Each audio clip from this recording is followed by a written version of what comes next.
Bienvenidos a Oncocápsulas de la Salud. Mi nombre es Dolores Guadalupe Salgado Jauregui. Soy estudiante de la Facultad de Medicina UAS Extensión Mazatlán y hoy les voy a hablar sobre sarcoma de tejidos blandos, empezando primero con el concepto de cáncer de acuerdo a la OMS, que lo define como un crecimiento y diseminación de células que pueden aparecer prácticamente en cualquier parte del cuerpo y suelen invadir tejido circundante, así como también pueden provocar metástasis a puntos distantes del organismo. Ahora sí, pasando a lo que viene siendo el sarcoma de tejidos blandos, voy a dar una pequeña introducción retomando el término sarcoma. ¿Qué es un sarcoma?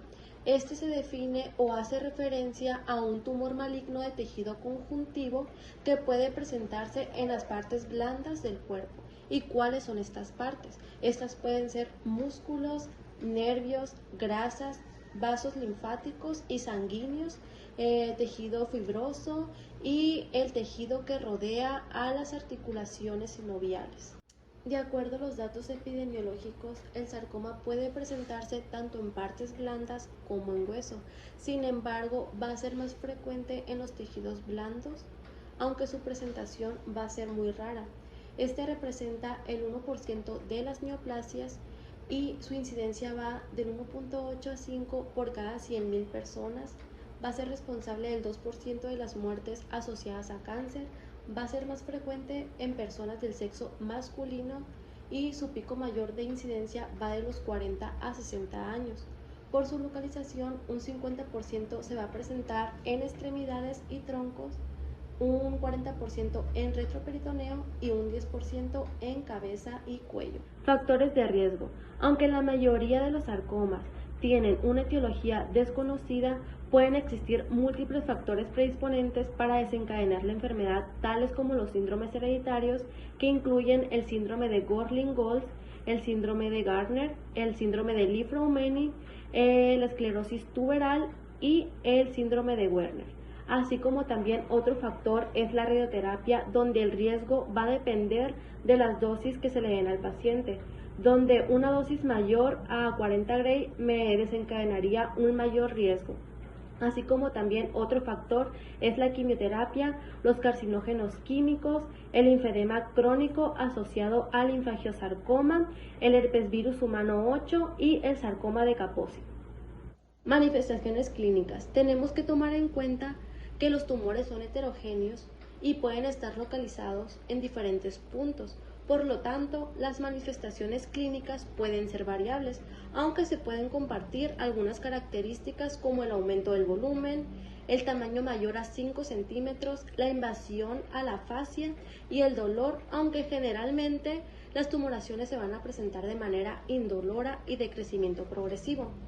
En el caso de los tumores retroperitoneales se va a presentar una tumoración abdominal en la cual el 68% de los pacientes puede o no presentar dolor concomitante, el 35% puede presentar pérdida de peso, el 20% puede presentar vómitos y náuseas y el 17% puede presentar edema en zonas pélvicas. Para tener un diagnóstico correcto y un buen abordaje es necesario contar con un equipo multidisciplinario e integral en el cual se incluyen patólogos, radiólogos, radioterapeutas, oncólogos médicos y cirujanos que sean expertos en sarcoma. Así como también en el protocolo es necesario realizar una historia clínica y una exploración física completa, así como también agregar las pruebas de laboratorio convencionales y las pruebas de funciones hepáticas. Esta edificación va a ser de suma importancia para establecer y determinar un tratamiento adecuado y eficaz al paciente.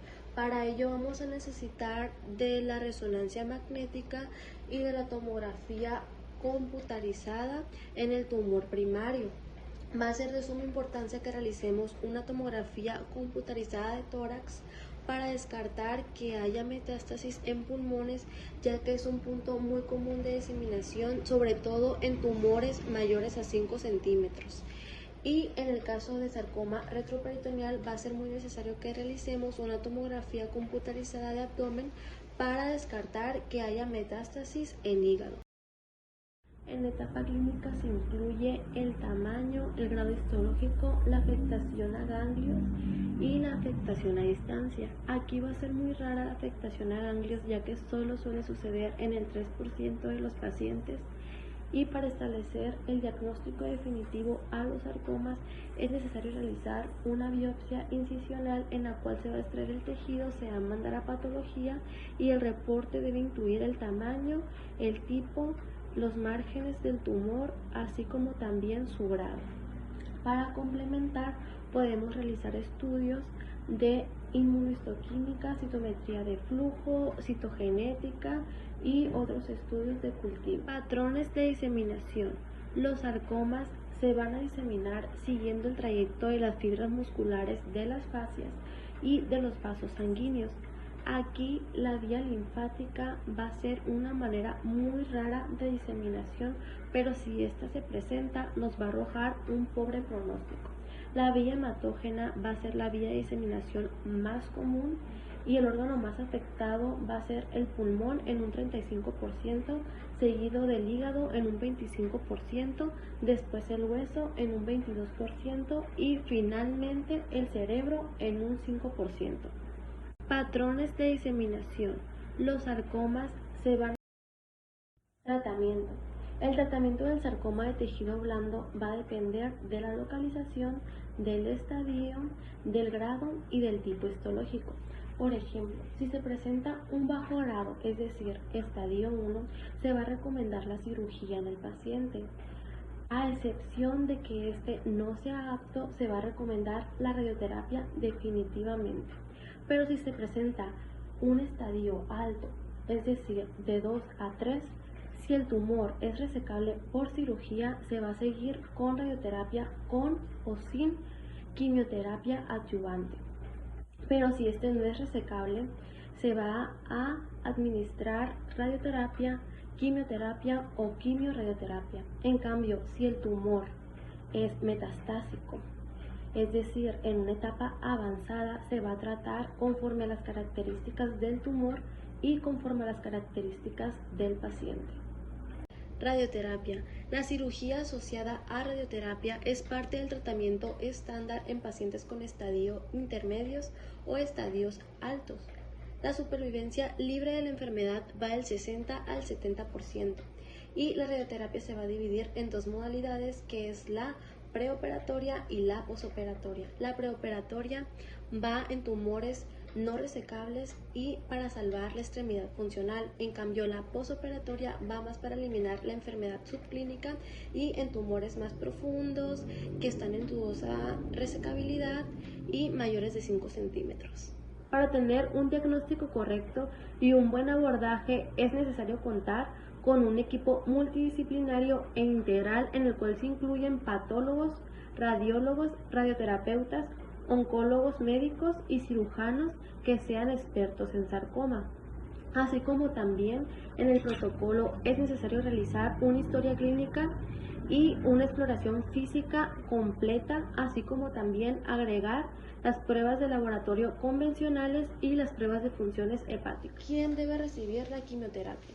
El tumor debe de constar con ciertas características como el tamaño, que debe ser mayor a 5 centímetros, el alto grado, el alto índice mitótico, los márgenes deben de ser positivos a postresección y el adulto debe de ser mayor a los 60 años de edad y con comorbilidades, ya que esto representa un riesgo del 50% de metástasis. Terapias en blanco en sarcomas. El primero es el pazopanib, que fue aprobado por la Food and Drug Administration en pacientes previamente tratados con quimioterapia con antraciclinas, y el segundo es el olaratumab, que fue aprobado en combinación con el dexametasona para pacientes que están en estadios avanzados y que no son aptos ni para cirugía ni para radioterapia.